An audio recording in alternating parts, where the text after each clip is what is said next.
Today on Isolation Nation, Tessa Virtue. She is smart, she's interesting, she's compassionate, perfect guest for today. Plus, she's the reigning queen of Canadian sport. 3-time gold medalist. Tessa Virtue today, in a way you've never seen her before. Without Scott and without hearing this. Are you a couple? Plus, our life-saving hairstylist is back. I'm Cindy Duplantis, and if all else fails, you're really struggling with your hair, how about a nice chapeau? And of course, the hair goat returns, sometimes uninvited. If he doesn't like your hair, you hear this. Goat knows hair for sure. Plus, Chris WYLLIE. I'm Chris WYLLIE. I'm 28 years old. I'm from Markham, Ontario, and I'm a brain transformation specialist. Chris, sorry, the goat has spoken. Plus, of course, serenading Sean CULLEN. Tessa Virtue, this song goes out to you from me. So it's time for Tessa Virtue. Wait a second here. Hair Goat wants to comment.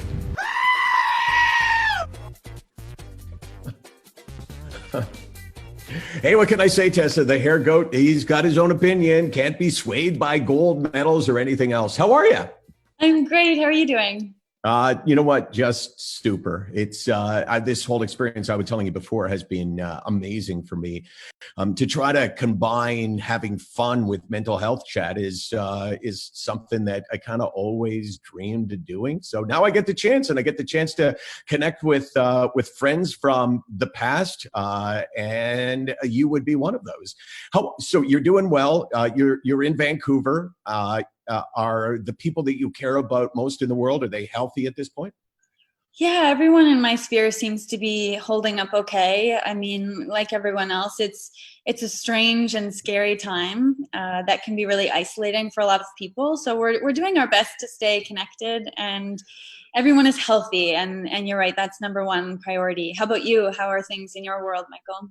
You know what? We're all good. I was telling you before that my dad was in the hospital for a couple of days, not for COVID, but he wasn't that sick when he went in. But we're all going, oh my God, he's 89 years old. He's going into a hospital where all of this virus exists.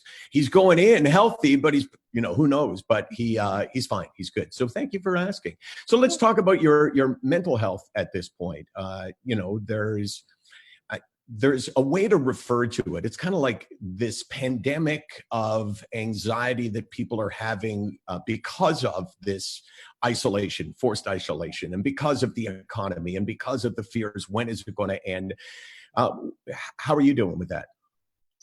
I think, I oscillate, because in some moments I try and reframe it and be positive and find purpose and fulfillment, but in other ways it's just overwhelmingly daunting. And when all of the news cycle, whether that's on TV or Twitter, it's just so negative, and it's terrifying, and there are so many unknowns, so much uncertainty, I think that can be crippling. So it's a roller coaster, and I know that most other people could relate. And I think if there was an end date, we could all sort of wrap our heads around that and have something to work towards. But it's not being able to plan is also really difficult.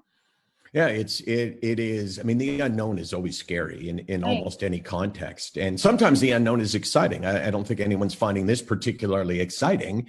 But you, am I right that you studied psychology in school? Right. Yes. Okay, I'm just going to sit back, and you can use all of the psychology that you learned in school. Now, I took psychology too. Didn't go that well. And I'm pretty aware of the fact that doesn't really qualify you for much. But having said that, what advice would you give to people based on your own life? Not so much studying in school, but how you've learned to cope through this. Well, I personally am such a task-oriented person, and I get validation and satisfaction when I feel like I'm accomplishing something. So I try and set a goal or an intention each day. And I've had to sort of reconcile the fact that it doesn't have to be huge. It doesn't have to be monumental.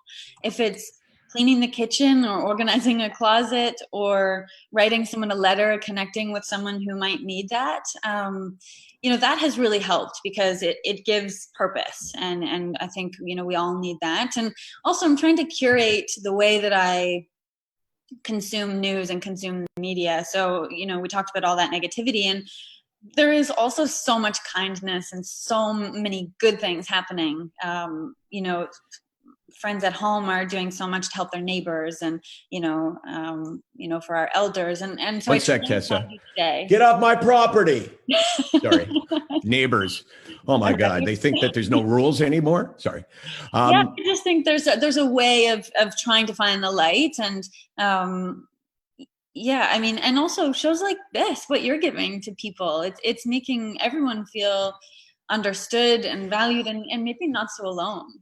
That word you just used, feeling understood, like I didn't, it's not like I planted that in your head, or it's not like we talked about it, but that word is so huge for people with more serious mental illness than situational mental illness, which can be really frightening at this point, but not the same as having, long-term depression, for instance, and the ability to make someone feel like, oh my gosh, someone understands what's going on in my head is huge. I want to ask you, I'm going to take a brief time out for Sean Cullen because he's done a song just for you.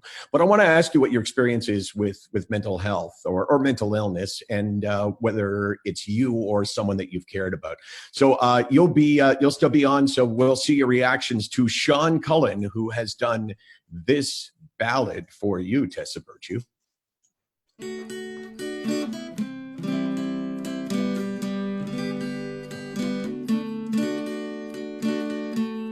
Oh, Tessa Virtue, I don't want to hurt you. You're such a great skater. Would you meet me later?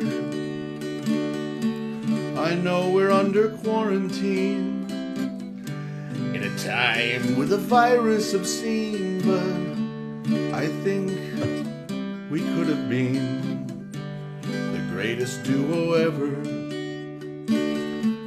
Let's go get a lawyer,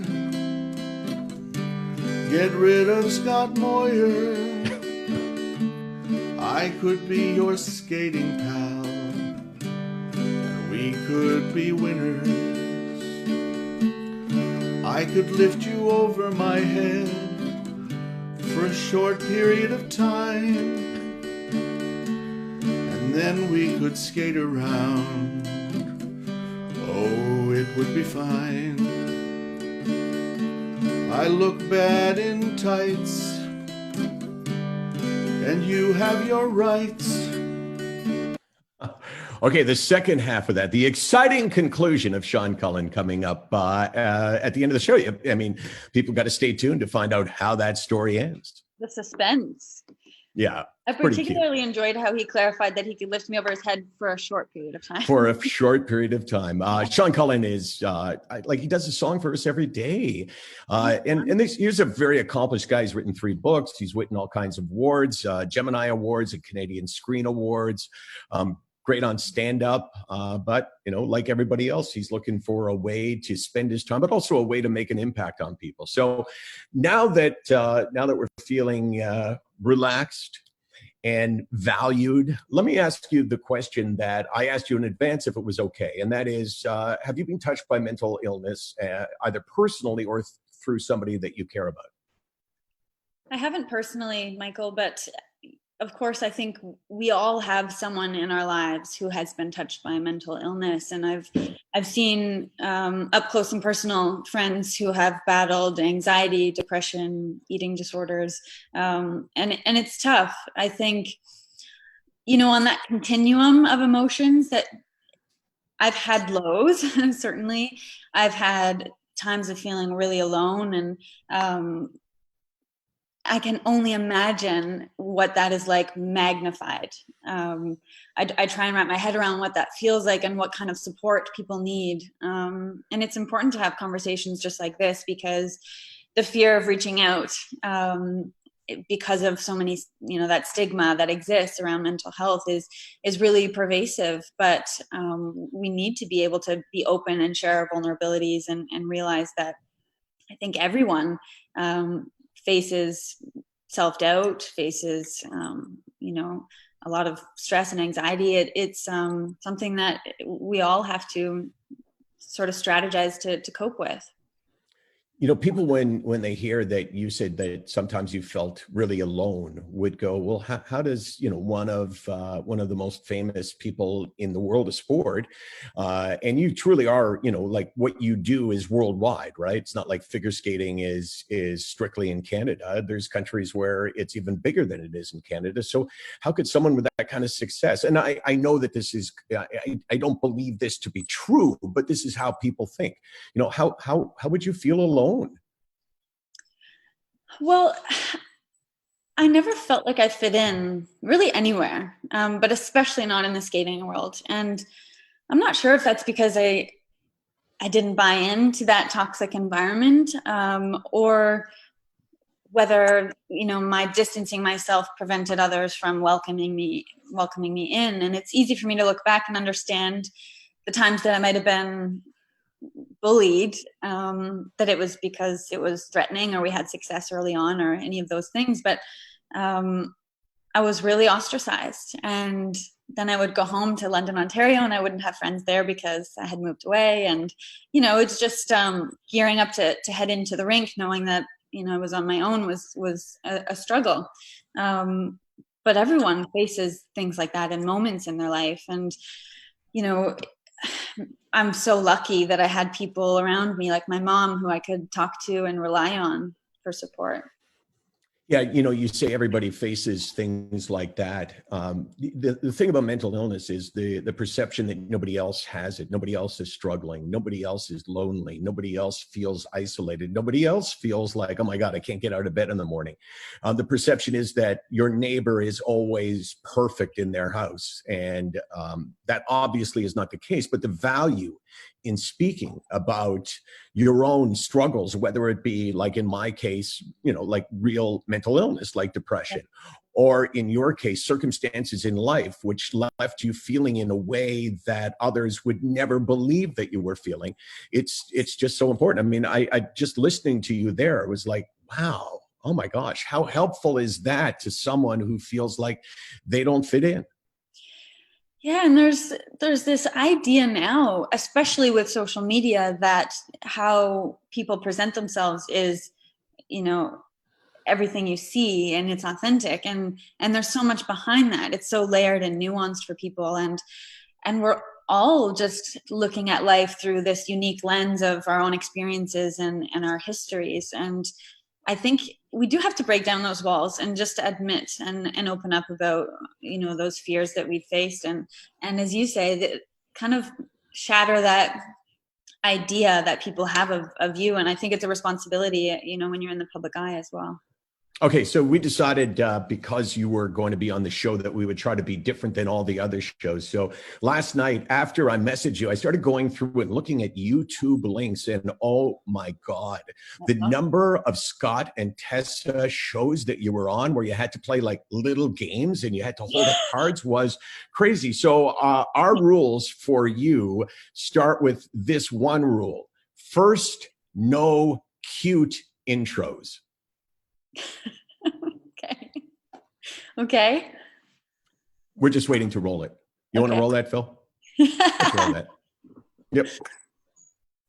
Yeah, no problem. You just roll that, Phil, anytime. I'm Tessa Virtue. I'm Scott Moyer. Hi, I'm Tessa Virtue. And I'm Scott Moyer. Hi, I'm Tessa Virtue. And I'm Scott Moyer. Then, no newlywed game, no how well do you know each other, no internet questions, no making each other laugh, no jam or not jam, don't know what that is, no making shapes, no teaching fitness, no Tessa and Scott read tweets, no.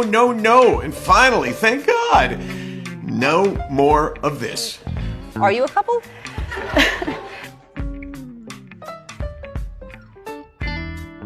That was like, oh my God. The thing is that you would never give on or give off the signal? God, don't ask me that question, because I mean, let's face it. I'm sure it was, like the idea that maybe you guys were together.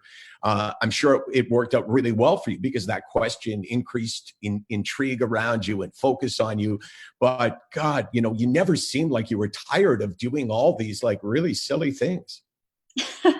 I think, I learned that that's a part of people wanting to see personality. And I think sometimes with games like that comes out when you're doing shows. But it's funny to look back on that. And I mean, I appreciate it. Scott and I were always really aware of the fact that the stories we were portraying on the ice would engage people in a unique way. But also we did share something really special and really unique. And far be it from me to sit next to him on a couch and bring him down, or, like vice versa, by saying, no, we're not together because this and this and this. I think we just always wanted to highlight the things that we adored about one another. Oh, that's beautiful, man.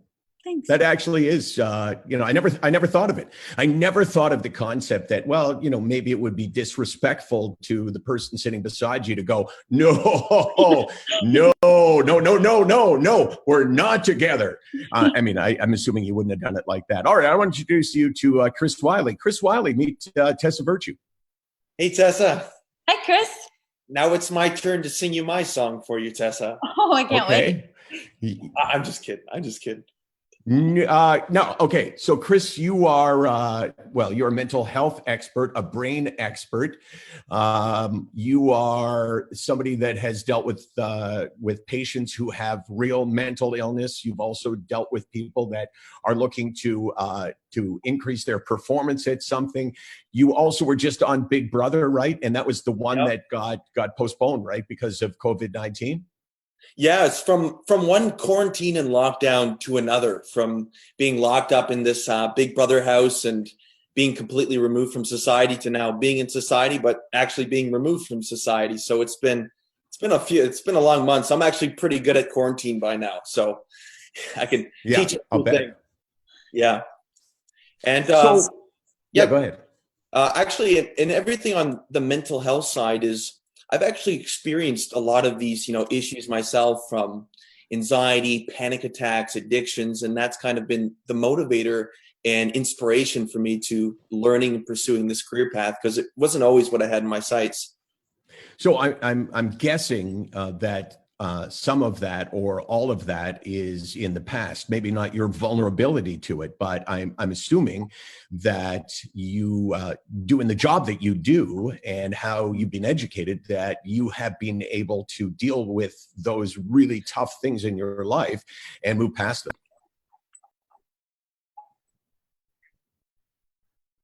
You there, Chris? Yeah, absolutely. And it's almost incredible how, myself and people watching this as well, and yourself, too, Michael, and I'm sure you, Tessa, you have these periods of rapid growth where you look back and it almost seems like these things were happening to a different person. And for me, I'm just like a triple type A determined guy. So I was just dead set. I had a brain in big trouble with anxiety, panic attacks, and I was just determined to find how to actually take control of this, mental beast. And trust me, it's not common knowledge. We're not really educated. Like, I have a degree in psychology, and Tess has one too, but we're never really served an instruction manual. Hey, this is how your brain works. This is how thinking works. Hey, if you have anxiety, this is what you do to get rid of those thoughts, to make it so you feel better. So for me, I was really like dead set on finding a technology and skills to help figure out how the mind works, and then more importantly, get our minds to do what we really want. Okay. Tess, why don't you think about something you'd like to ask WYLLIE? I think I know you well enough to use your last name. And I'm going to throw it there by saying, okay, COVID-19, lot of people suffering from COVID-related anxiety, where they're catastrophizing everything. So the thought is, and this is like the thought pattern, oh my gosh, I just turned on my TV. Oh my gosh, the number of cases, the number of deaths. Oh my God, people in my age group are dying. Oh my God, if I go outside and walk my dog, someone's going to touch my dog, and then I'm going to touch my dog, and I'm going to get COVID-19 and I'm going to die. Kind of, it all unravels. What do you say? That's a perfect way to make yourself anxious, Michael. Yeah. So what do you say to people who are replaying that over and over in their head? Yeah, I mean, like basically anxiety is you have to think certain thoughts to basically scare the shit out of yourself and make yourself feel bad. Now, the thing is most people, we're not consciously aware of this. We're not aware of the mental images that we're doing, how we're talking to ourselves. And you just did a great demonstration of that. When you start getting your thoughts racing in your mind and it's going faster than you talk normally, what it does is it creates mental stress. And anxiety is a classic case of like bad planning, where you begin to worry and imagine the worst case outcomes having. It's the exact opposite of what a superstar athlete like Tessa Virtue does. You know, the best athletes are really good at running perfection in their mind, whereas anxiety is that mental ability just on the flip side, where now you're worrying, imagining the absolute worst things happen. You see someone else with COVID. You read the news on COVID, and you start imagining, thinking, well, what if it happens to me? Then you start imagining it happening to you or to your loved ones. And before you know it, then you go down the rabbit hole, and you have these big, bright, scary, nasty images that are just scaring the crap out of yourself 24/7. So it's actually a systematic thing. So we can actually break it down like, you know, we can do it right here, where if you're making yourself anxious, the interesting thing is, for anyone listening to this, it's actually systematic, where you sitting here could predict the exact times and places in the future where you're going to feel bad, where you're going to be stressed, where you're going to be depressed, or where you're going to be anxious, which means your brain kind of already has it all mapped out, which means you can change it. So that's kind of what I do for a living. Right. Tessa, Chris was referring to high performance, successful athletes. And I can't imagine a single sporting event where there would be more intense pressure for a short period of time than figure skating, right? Like you, Tessa, only have, like, your season comes down to essentially, when you're at the very top, like 2 performances, right? At the World Championships or at the Olympics. Before the night before you go on, when you're backstage loosening up, are you thinking good thoughts consciously? Are you afraid of the bad things that could happen? What's going on in your brain? It's a combination of all of that, Michael. And you're right, that stress and pressure, I mean, it's hard to wish that on anyone because it is intense. And I think, to be fair, if there was an eject button right before the Olympics, so many athletes would choose that. But in a sick way, that's also what we crave. And a big part of our preparation was allowing ourselves to feel all of it, and knowing that the doubt, the fear of failure, the fear of disappointment was part of it. And we had practiced and prepared for that and expected it. I so vividly remember skating by the judges before our short dance thinking, I'm going to fall. I'm going to disappoint Scott. This is not going to go well. I just had a feeling it wasn't going to go well. And when we're panicked, our brain asks questions. And so often we just have to quiet the noise. So I had a mantra that I said, I'm unstoppable, is what I would just keep saying over and over to myself. And it was affirming. And I just tried to, say that to give myself some strength and confidence. I think it's fascinating what you said, that you were skating by the judges. Now, is this before you actually started your program that you were referring to? Yes, right. Okay. Before they announced our names. Okay, so that's amazing, because I have made reference to it in public speaking. People are afraid to public speak almost all across the board. And if you said to somebody, there's a crowd of 20,000 people out there, and all you have to do is walk up to the microphone and say, my name is Tessa Virtue, and then walk back, people would be panicked. Oh my God, I'm going to fall. Well, when was the last time, for instance, in your case, that you just skating around before a performance that you fell? I imagine probably never happens. Right. Yeah. We do catastrophize, as you said, and we I think it's that your brain wants to protect itself from any impending pain it might feel, and any ridicule too. We want to sort of hole up and hide from the vulnerability that comes with putting yourself out there. Okay, well, let's do this. I have found that one of the things that many of us are panicking about is physical appearance throughout this pandemic, right? I mean, you can't get your hair cut. And so we turned to this wonderful woman, Cindy Duplantis, who is a celebrity hairstylist. And I said to her, okay, well, help us not ruin the way we look. This is edition number 4, where it is all about the cover up. Roll it, Phil. Continuing with Cindy Duplantis, celebrity hairstylist, stylist in general, giving us tips on what to do about, the hair that you hate. You look in the mirror and you go, oh my God, like, when is this thing over? And then you're almost at your breaking point because you're going, hey, I'm going to break the isolation and I'm going down and get my hair cut. So Cindy, there's another route to take, which is just cover it up, right? Absolutely. I think everybody's sporting bad roots right now, me included. I didn't go and buy those box dyes. The best things to wait. Okay, so Phil, if you could get a one shot of me, I want you to tell me some types of hats. Just give us the names that I could try and we'll put them on my head. So just go quickly through types of hats that you think might work for me. Fedora? Okay.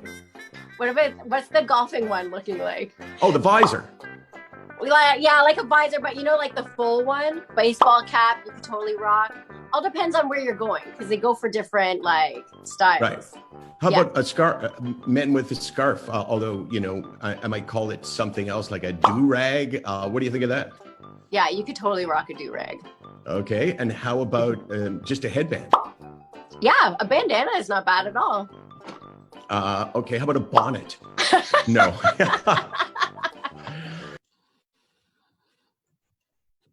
So there you go.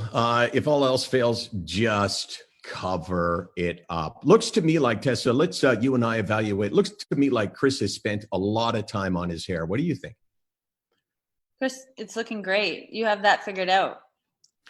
Yeah, I just went in the ski behind the boat, and the wind shaped it into form. So, yeah, I got out of the bush and threw on a shirt, and the wind had it all in place. So. I know. I'm sorry, Michael. I didn't mean to rub it in, too. So I hope you find a good hat to have a good look. I'm not a hat guy. Even in the winter, I will not put on a winter hat when I take my dog out for a walk.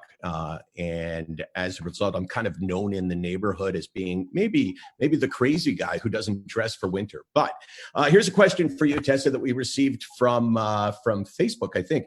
How do you keep inspired to reach for new goals? The day-to-day seems to keep me busy, but I'm stressing to find new creative outlets and reaching for my yearly goals.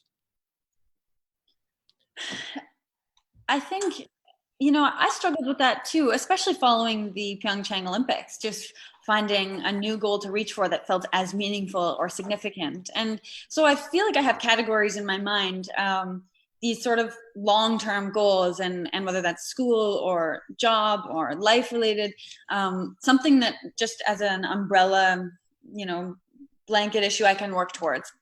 But then also these monthly, weekly, daily goals of things that ignite some passion, something that is helping others, something that is maybe small and on the scale of things, but makes me feel good or like I said, productive. So I think timing wise, I try and think of short-term and long-term goals as well. And then I'm accountable to someone too. I write them down.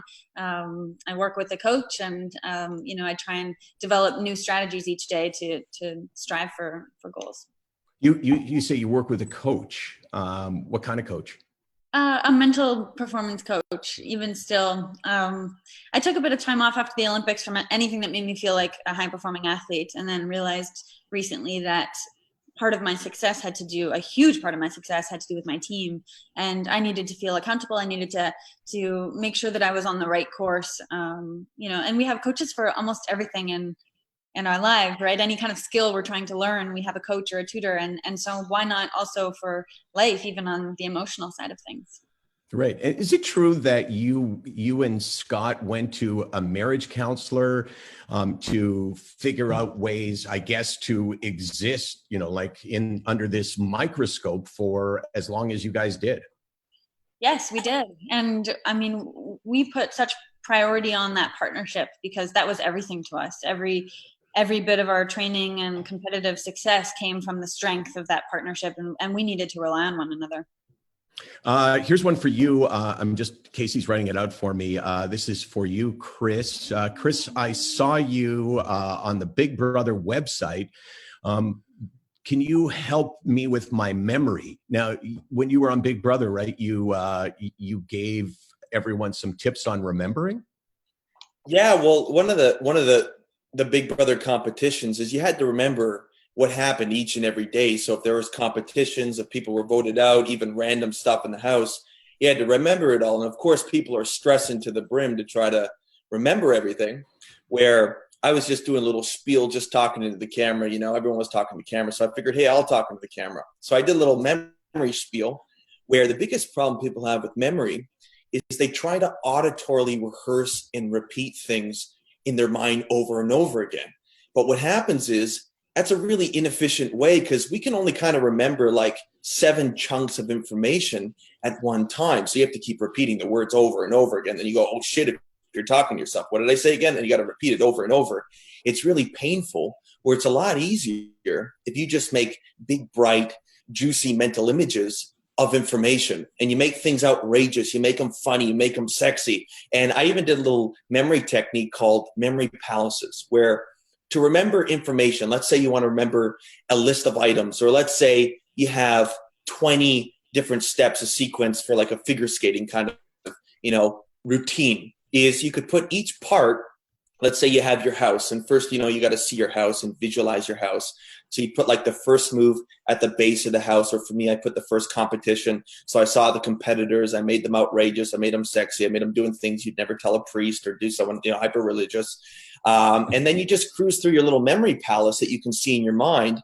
And it's a really powerful technique. So you're using the visual system as opposed to the auditory system. Does that make sense? Yeah, it makes sense. And I've always wondered, Tessa, to tie what Chris was talking into what you were talking in, the intricacies of what you do. I mean, I don't know if you've ever quantified in a long program or how many different moves that you make. I mean, I don't know what even qualifies as a move, but there's so many of them. And I know you do it over and over again, but is there ever the fear of going, God, what happens if I just momentarily am not sure? Not so much. I think Scott used to feel that a little bit. So early on, I would learn my steps and his steps. But it's so much, comes down to muscle memory and that repetition. And it's really interesting now, because I can remember a dance I did in grade 9 at a competition in North Bay with my high school friends, but I can't remember our Olympic short dance Really? that we competed in 2018. I wouldn't even know the first 10 seconds. And that's from what year are you talking about now? 2018. So that was like the most recent competitive thing that would be in my body. And I mean, I would have no clue. How about the free skate? The free dance we did more often, but it would take some time for us to get back into it. I was always so struck by that, and Chris, maybe you could weigh in like why that was in my body for such a long time, so intimately, and then how it was just like I was so dissociated from it. Yeah. Well, I mean, the thing is with memory, it's like long-term memory we store really, really good, like for long, long periods of time away. But sometimes memory, it's all about reaccessing and retrieving. So sometimes certain memories, for whatever reason, they're hard to consciously retrieve.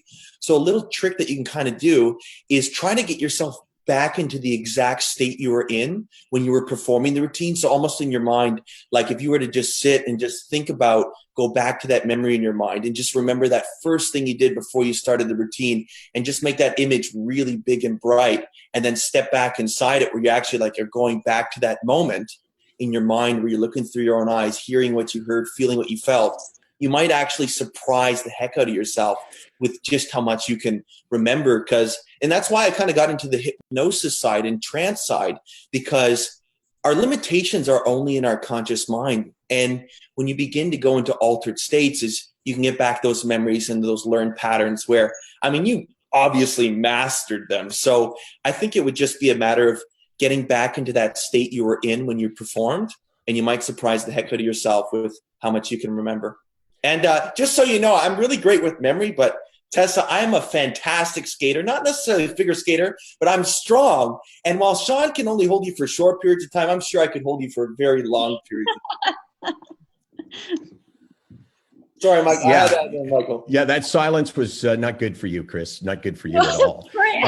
You know what was funny though is that before, when you and I were talking earlier today, Chris, we were talking about visualizing success, and it was like I put myself back in this position that I was in years ago when I was first married. I wasn't even working at TSN, and Karen and I drove to.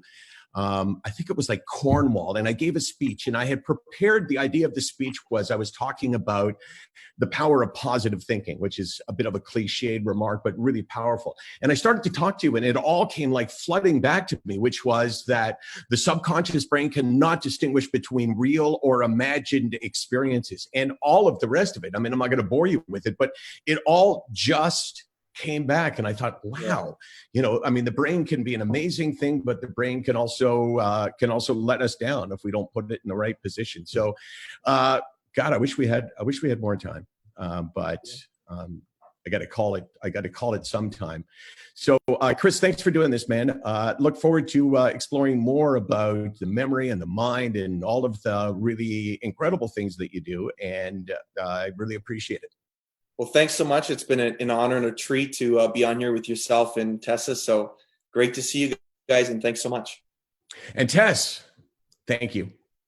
Thank you. I really appreciate it. And I'm so appreciative of the work that you continue to do. I mean, you're inspiring and affecting so many, and I hope that's not lost on you. Yeah. Well, one of the things about, I'm way better at giving a compliment than taking a compliment, like way better. Like sometimes people go to I will tell you that. Sorry? You're the best compliment giver. You're so incredibly generous. Well, it's maybe you're one of the rare ones that actually hear it for real. Like you don't know whether I do that all the time or very seldom. It would be less often, perhaps.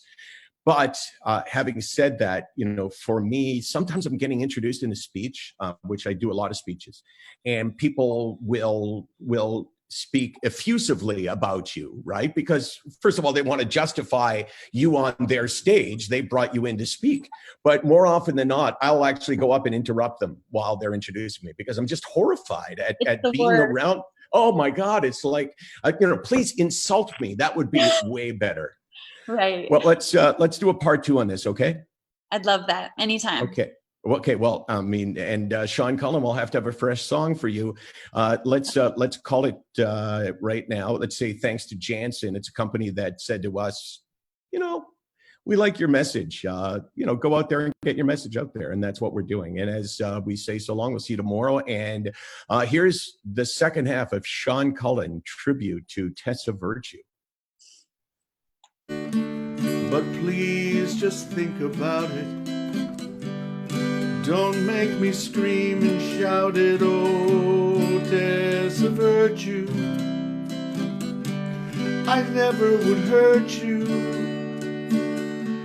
You come from London, Ontario, and you might find me scary-o. Don't be afraid. In the future we'll have it made. We'll win every contest. We'll be the best. Oh, how you sparkle. Oh, how you shine. Virtue and Cullen, we could be divine. Oh, Tessa Virtue, I never would hurt you unless I accidentally dropped you. But please don't let that stop you. Okay, Tessa, just think about it. Don't say anything right away. Just think about it. I'll put some serious thought into that, Sean, and to you, Have a Chris. good day. Thanks.